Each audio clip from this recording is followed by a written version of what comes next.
All right, so we'll kick off the panel question and answer session, inshallah.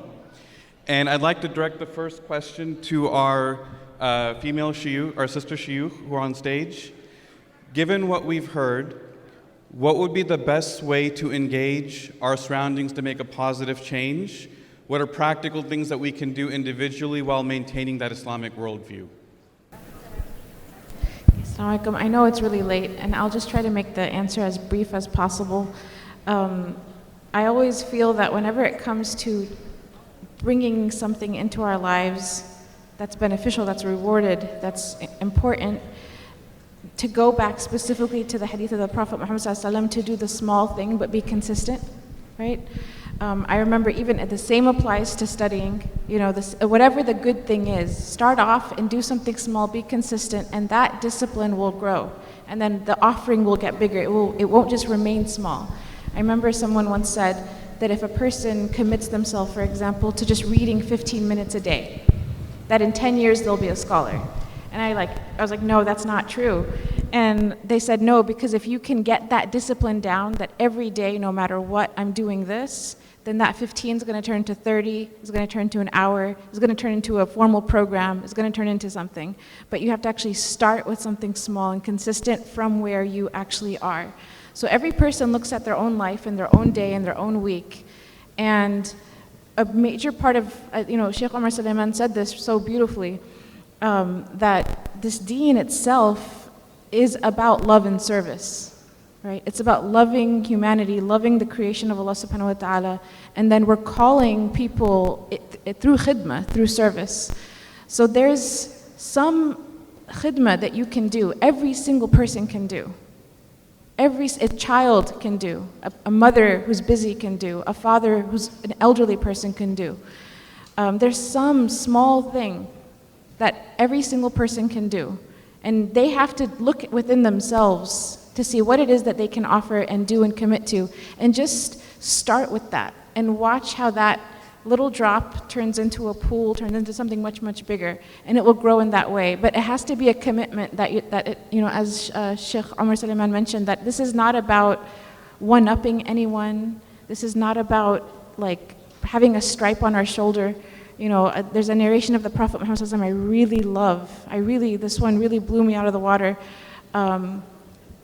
It's a story of Sa'd ibn Abi Waqqas, and the Prophet ﷺ told him once, because he saw the way he was walking after, seemingly after battle, and he said, do you believe that we win because of, your physical strength? And he said, it's not because of your physical strength. It's not because you're strong or the military or the weapons essentially. He said, "Abghuni fi ad-du'afa fa innama tunsarun wa turzaqun bi-du'afaikum." Seek me amongst the weak. Seek me amongst the poor, the underprivileged, right? The oppressed, the vulnerable. Those are all meanings associated with the word du'afa. Seek me amongst those people, because truly you are given victory and you are given sustenance because of the du'afa among you. So in times of trial, it's not just, I'm trying to, convert anyone. It's like, no, literally our ummah will be served politically, financially. There's a barakah to serving these people that the Prophet ﷺ said, you will seek me there. This is where the Prophet's going to be, so we should be there too, inshallah. Barakallahu fikum.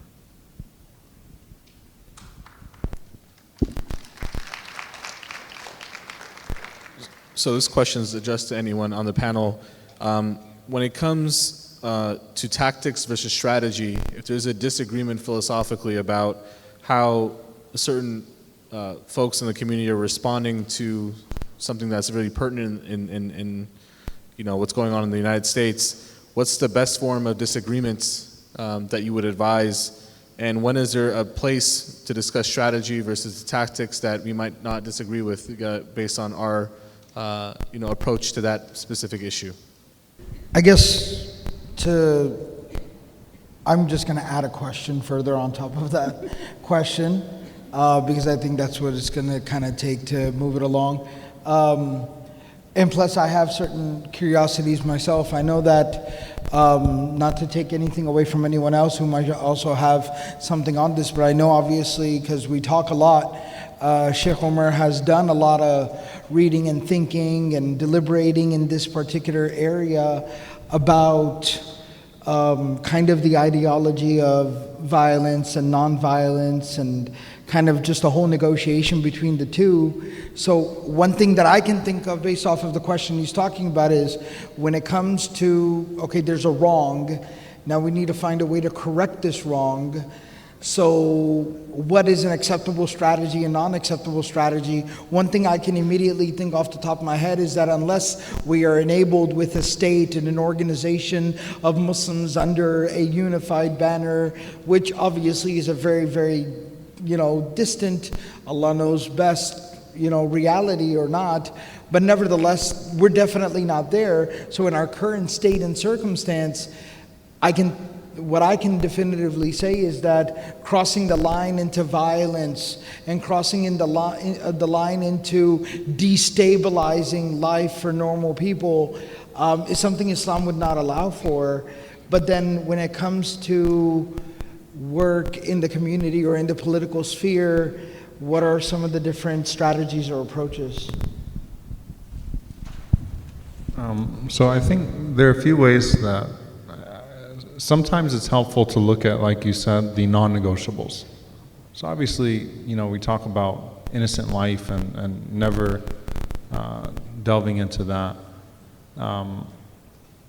Malcolm's entire point was that you never commit the oppressed without critiquing the oppressor properly. And so Malcolm actually said, he said, I don't favor violence, but he found it hypocritical to ask black people to be nonviolent when they were the recipients of state violence. And that was Malcolm's point, was not about,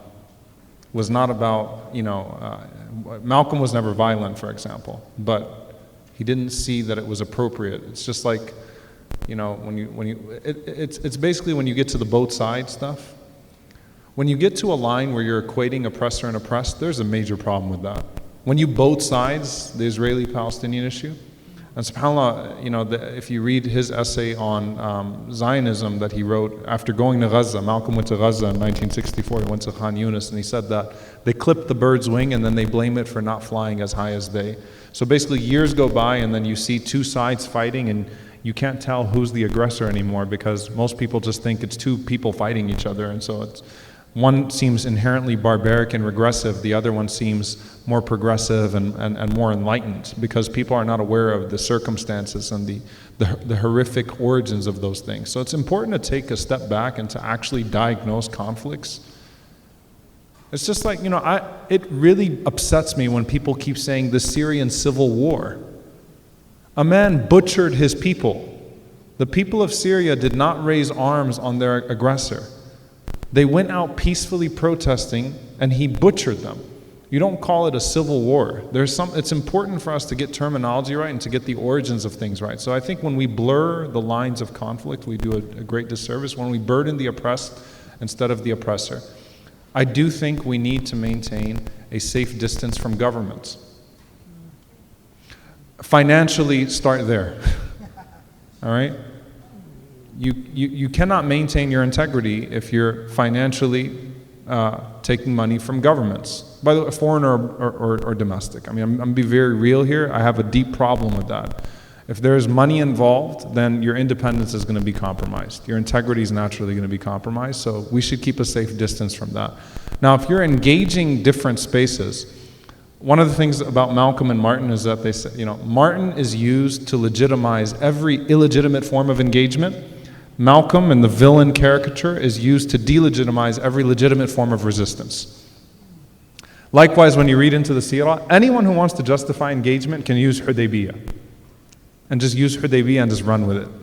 Anyone who wants to justify disengagement can go find one of the times the Prophet ﷺ said and say, this means this for us. The problem is the lack of context. So I think it's important for us when we're engaging any space, don't leave people guessing where you stand on issues.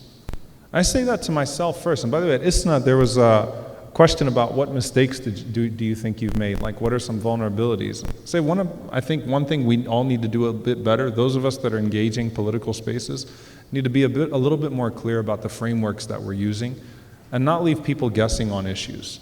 People should not be guessing where you stand, especially on issues of oppression. People should not be left in the dark. There's no grand scheme to that. And I gave a khutbah about the Abadila. SubhanAllah, no one thought in their wildest imagination that, you think Ibn Abbas or Ibn Umar in Hajjaj's camp? They disagreed with Ibn Zubayr radiallahu ta'ala anhu on establishing the Khilafah and fighting in the way that he did. But no one thought for a moment Ibn Abbas or Ibn Umar or Ibn Amr were on Hajjaj's side, right? Or that they weren't speaking actively against his tyranny. They just disagreed with the method of resisting his tyranny. And Ibn Umar still got poisoned by him. Because it bothered Hajjaj that Ibn Umar wasn't aggressive enough to be killed by him, but he still called him Adu Allah and delegitimized him in the face of his people, so he still had him poisoned in Hajj. So the point is that we just need to be less ambiguous about where we stand on the principles. Then we can have better disagreements on where we stand on the strategies, because there will be differences on the strategies, but we just can't be ambiguous on the source. Allah. So one follow-up question I have is, you mentioned being firm on your principles, letting people know where you stand. How does a Muslim now showcase that confidently when the Islamic worldview sometimes is the exact opposite of the way society in general is heading? And I'll open that up to anyone that wants to answer, inshallah. I'm just going to keep on asking follow-up questions until somebody starts answering these questions. I'm going to be the old man on the panel who's just going to start getting really hungry and angry and hangry and agitated, and it's time for my nap. But what I would kind of, I guess, supplement off of Omar's question is just because obviously so much in the political realm, and actually in any endeavor when you're trying to achieve something, right, like in business, right? Again, having the mem and gene. In business, you're looking for partnerships. You're looking for endorsements, right? So in, I guess, the political realm, trying to do some kind of work or representing your community and your community's interests, the popular word is that you're looking for allies and you're looking for alliances. But as we've been talking about all day long, and Sheikh Omar just reiterated very strongly that if we're going to be very clear about where we are on certain things, and if that is now going to be contrary to where the sentiments of the popular sentiments of a lot of other potential allies is, then that's going to leave us in a little bit of a tough spot, a rough spot.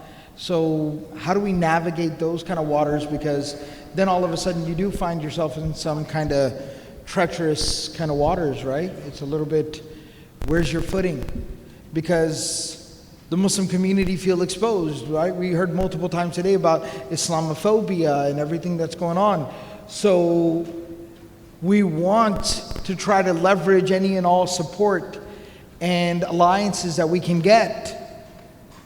But as Sheikh Omar just stated, that if we're stating a very serious Islamic clear-cut viewpoint on an issue, and then some of those potential allies find that to be something they don't find that palatable, then are we back on an island?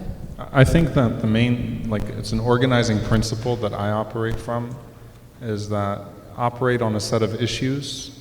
And if the platform is clear, then the allyship is unproblematic. It's when, America's very polarized right now, so it's the tribalistic part, right? So you got broader platforms and smaller coalitions. Instead, it should be more specific platforms and broader coalitions. So if different groups are going to cooperate on this issue A, B, C, it doesn't matter who the different groups are, because you're not carrying the baggage of those groups, you're working together on a clear set of issues. The problem becomes when that's all, when it's one of two things. Either it's bilateral, if two communities are working together or two groups are working together, you necessarily carry the baggage of the other organization or the other group. And if the platform is so broad that it includes things that are objectionable to everybody, then it's hard to articulate which issues you agree with and which you don't. But look, when we were in El Paso working at the border, I don't care who you are or what your group is if you're coming to help advocate for more humane treatment of people at the border. It's a clear issue. And we should be willing to do that with everybody. SubhanAllah, we should not make our allyship exclusive to the left. The political right is problematic, but there are some religious groups that are conservative that are sometimes willing to work with Muslims on things. I've seen it. Okay, so when we opened the Dallas Response Center, where we were actually receiving asylum seekers in Dallas, you know who organized? The Mormons. Because Mitt Romney's cousin, who's a friend of mine, and Mitt Romney has a lot of cousins, and this guy is, they're just wonderful people. It's like, I met him, and it's like, his name was Mark Romney. I was like, are you related to Mitt Romney? He said, yeah. I was like, okay. He's like, yeah, he's my first cousin. He's like, and we got a lot of us. I said, okay.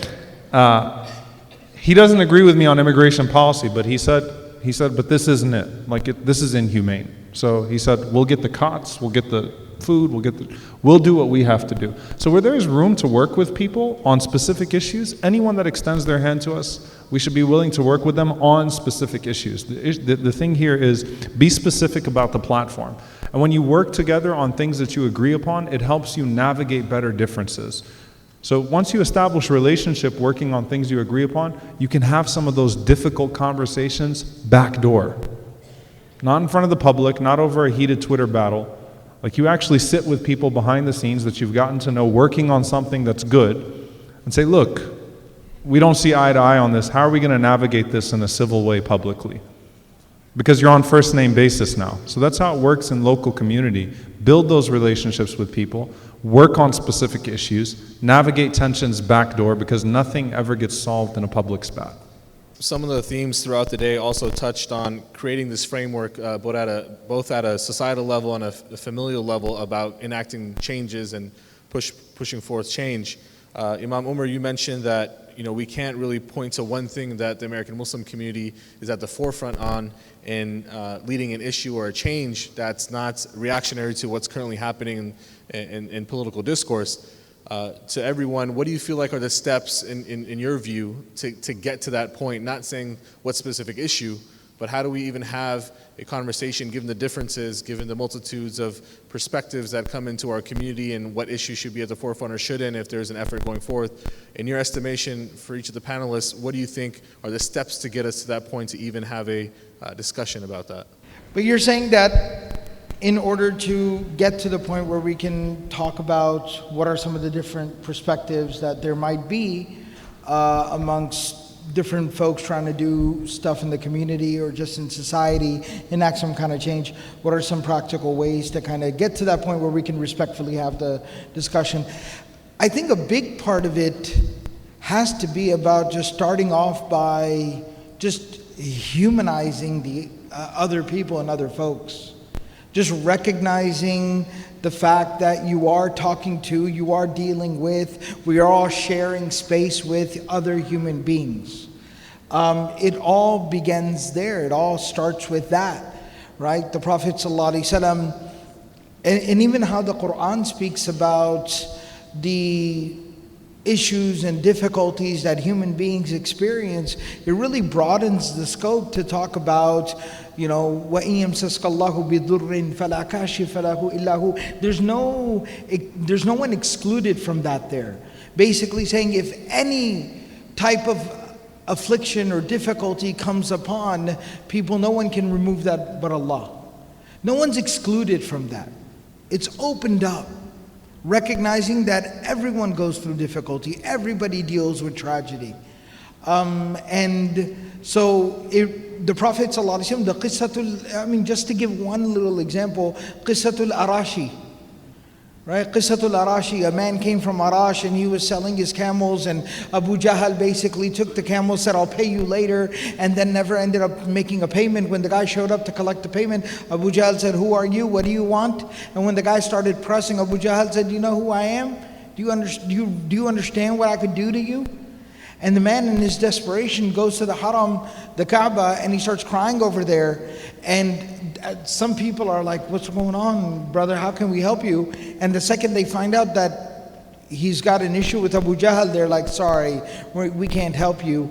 And then finally, some of the troublemakers in Mecca, to make a joke out of the situation, to get some kicks out of it, the Prophet ﷺ walks in and they tell that man, hey, you know who you should go talk to? Go talk to that guy who just walked in, because the guy who won't pay you, Abu Jahl, and the guy who walked in, the Prophet ﷺ, they're like really good friends. So if he talks to him, then he'll pay you for sure. Because they wanted to get kicks out of that situation. The man goes over to the Prophet ﷺ, talks to the Prophet ﷺ, and the Prophet ﷺ says, oh sure, absolutely, let's go talk to him right now. The onlookers were shocked. Oh my God, this is even better. Muhammad's gonna go talk to Abu Jahl, and so now it's an even bigger show. And they finally go there, and the Prophet ﷺ confronts Abu Jahl and says, pay him.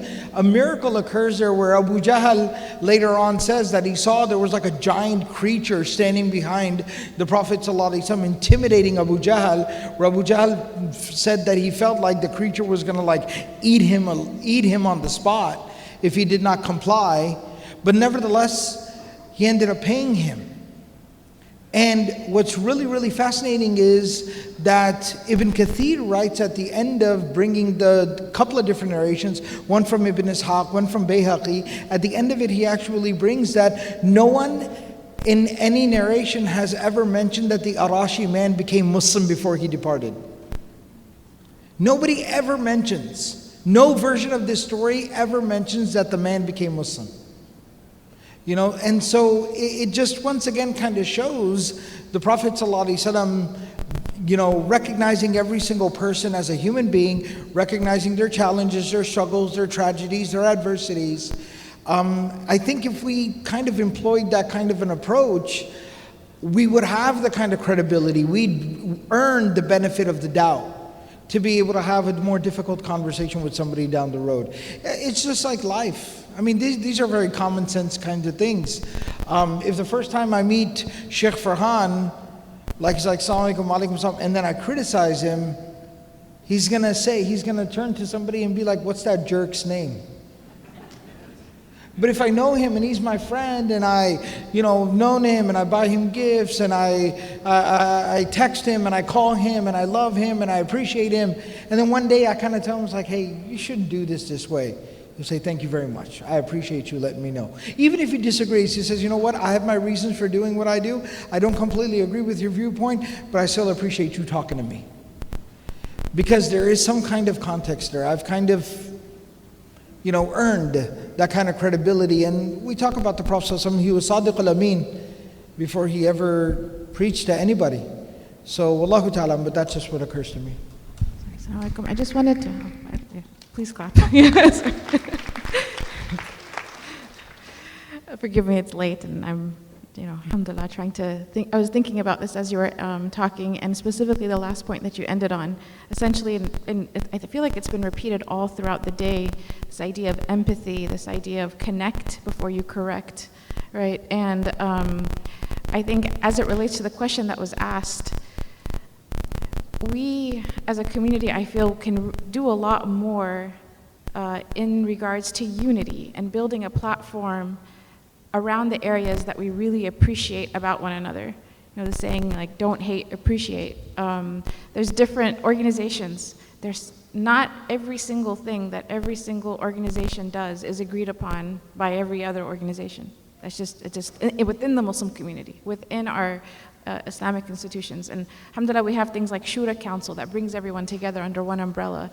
And there are these larger bodies that bring the different parties that are doing different kinds of valuable work.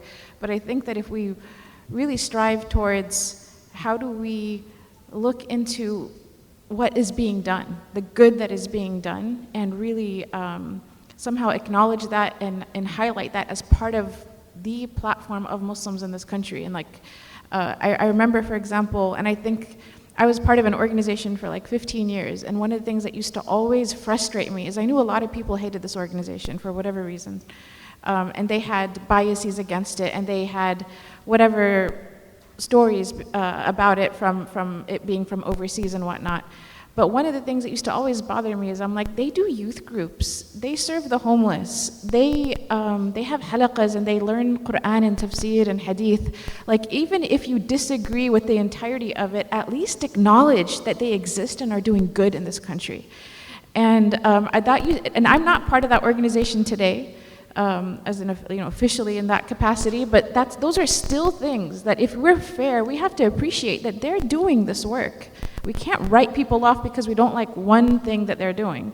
And we have, alhamdulillah, so many organizations that do wonderful things, and maybe we don't agree with everything they do, but somehow we just write the entire institution off because XYZ, or, personal experiences, whatever it is, but we have to be a little bit more honest with ourselves as a community, and literally take the good, acknowledge the good, celebrate the good, be grateful for the good, ask that Allah increases the good in the institutions that are around us, and try to build unity around what we appreciate.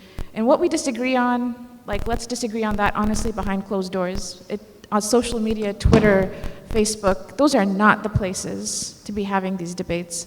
But we do need to have private spaces where people can go up to each other and say, look, this is really confusing. Why did you do this? And be able, like I said earlier, we need to be able to have a good fight. Most of our problems are because we don't know how to have a good fight. Wallahu alam.